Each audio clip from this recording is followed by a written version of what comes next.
Hello दोस्तों, finally Khesari Lal Yadav के new गाने को आप सभी के बीच रिलीज कर दिया गया है। तो दोस्तों आप सभी का आज बताएंगे कि गाने पे कैसा रिस्पांस मिल रहा है। रियल एकदम अपडेट देंगे कि गाना कैसा है कैसा नहीं, भाई फुल अपडेट देंगे। तो दोस्तों आप सब वीडियो में बने रहिएगा। तो दोस्तों आप सभी बता दें कि खेसारी लाल यादव गाए हैं इस गाने को, और प्रियंका सिंह जो कि बहुत दिन बाद खेसारी लाल यादव के साथ गाई है। तो दोस्तों आप सभी बता दें कि इस गाने को लिखे हैं कृष्णा बेदर्दी और म्यूजिक दिया है आर्या शर्मा।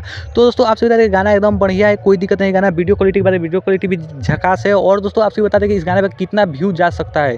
तो दोस्तों इस गाने पे वही मतलब 10 से 15 मिलियन व्यू जाएगा, इससे ज़्यादा व्यू नहीं जाएगा। तो दोस्तों आप सभी को वीडियो अच्छा लगा तो चैनल को लाइक कीजिए, सब्सक्राइब कीजिए। और दोस्तों आप सभी को रियल अपडेट दे रहे हैं जो कि भाई व्यू के हिसाब से भी आप सब देख सकते हैं। और गाना में भाई उतना दम नहीं है जो दम होना चाहिए, लेकिन फिर भी 10 से 15 मिलियन तो व्यू आराम से चल जाएगा गाने पे। और गाना दोस्तों आपसे बता दें कि रिलीज कर दिया गया है म्यूजिक जंक्शन के यूट्यूब चैनल पर। और जो भी भाई वीडियो नहीं देखना चाहिए, ग्लोबल म्यूजिक जंक्शन के यूट्यूब चैनल पर जाकर वीडियो देखिए, काफ़ी तगड़ा और बेहतरीन गाना बनाया गया है।